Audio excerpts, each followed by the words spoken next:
Ang Quezon City Police District, partikular ang Dibisyon ng District Anti-Illegal Drugs Special Operation Task Group ay tunay na tumutugon sa kanilang sinumpaang tungkulin dahil na rin sa sunod-sunod na matatagumpay na operasyon.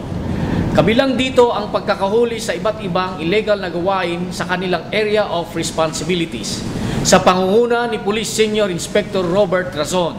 Panoorin niyo po ang kanilang pagkakakumpiska sa illegal na droga na nagkakahalaga ng 100 million pesos mula sa mga kawatan. Salot sa lipunan ang iligal na droga at maraming buhay at pamilya na ang nasira dahil dito. Kaya naman, mas pinaiigting ng pambansang pulisya ang pagtugis sa mga nagpapakalat at nagbebenta nito. Isa sa mga pinakamasigasig na pulisya sa buong bansa, ang Quezon City Police Office na pinamumunuan ni Police Chief Superintendent Richard Albano. At kamakailan nga, ay nakakumpiska sila ng worth 100 million pesos na shabu sa pamamagitan ng buy-bust operation. Nakaaresto sila ng 2 lalaki at 1 babae for violation of Section 5 and Section 11, Article 2 of RA 9165 o pagtutulak at pagbebenta ng ipinagbabawal na gamot. Ito ay mula sa Dangerous Drugs Act. Ito pong pagkakahuli po natin sa 3 katao po noong August 25 po sa kahabaan ng Examinary Street at West Avenue. Ito po yung resulta po ng ating investigasyon po. Offshoot po ito ng pagkakahuli po natin last 2 weeks ago doon po sa Commonwealth Corner, Pilcoa, kung saan nakahuli rin po tayo ng isang Chinese national na may dala-dala pong 10 kilograms of shabu. During the custodial investigation po at according din po sa ating mga informants at mga detectives dito sa District Anti-Illegal Drugs, ito pong shabu na ito ay nanggagaling din po sa ibang grupo nila, sa ibang cells. Hindi lang po yung Chinese na yun, may mga kagrupo po siya na ibang cells.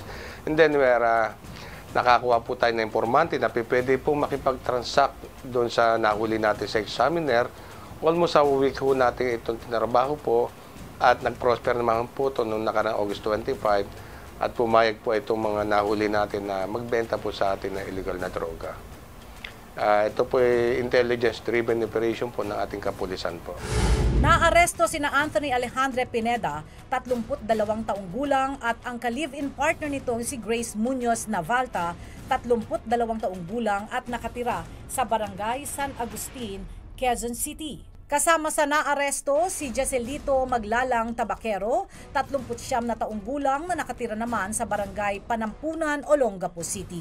Ang kinahinatnan ng 3 nadakip ayon kay Police Senior Inspector Robert Razon. At nung dinala po natin sila sa piskalya para po kasuhan po ang violation po ng Section 5, pagbebenta ng illegal na droga, violation of Section 26, yung conspiracy to sell illegal drugs, at yung possession po na Section 11. Dinala po natin sila before the Assistant City Prosecutor sa Plala, at in-affirm naman po yung kaso natin at nag-rekomenda po na walang piyansa sa panandilan nilang paglaya po.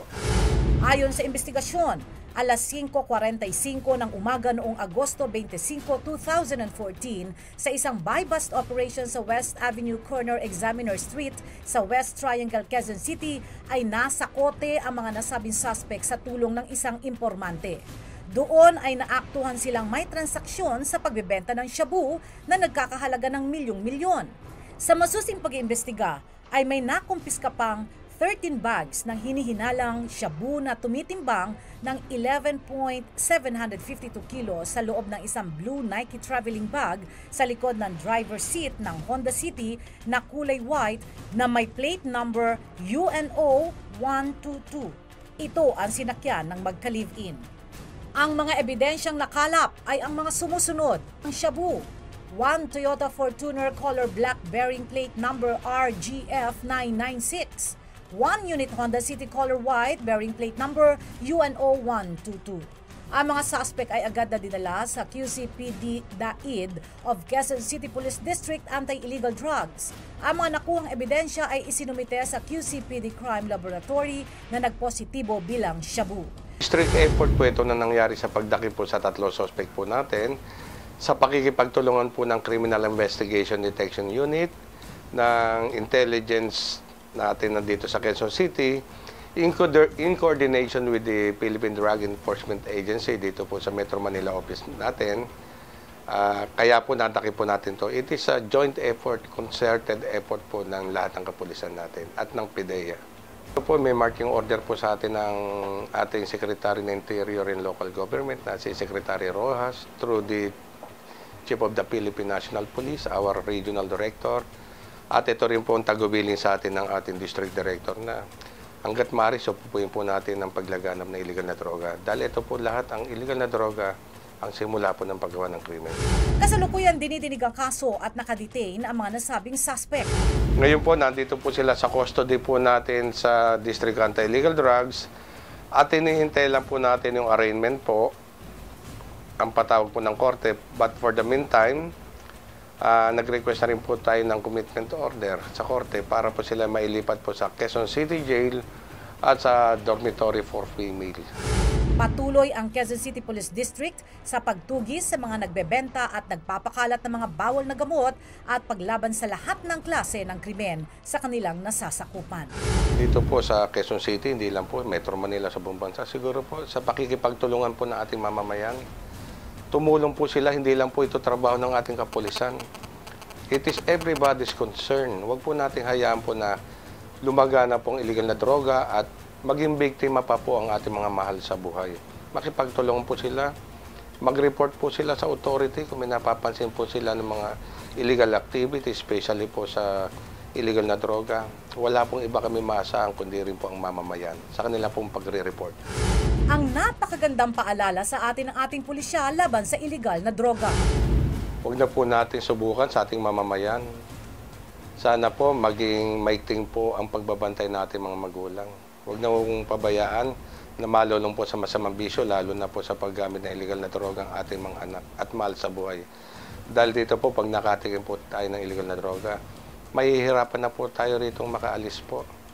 At sisiguraduhin ko po na magiging parte rin po kayo ng krimen po kung hindi po kayo titigil. At huwag natin sayangin ang ating buhay po sa kulungan o sa ospital o sementeryo. Hanggat maaga po, iwasan po natin to. At ito po salot po, nasisira po sa ating kaisipan. Mula sa pamunuan ng Pambansang Pulisya at ng Quezon City Police District, patuloy tayo makakaasa sa kanilang serbisyong makatotohanan para sa bayan at sa mamamayan. Maaari rin po kayong tumawag sa mga numerong 927-4444, 925-8326, 921-5988 para sa inyong mga sumbong sa QCPD.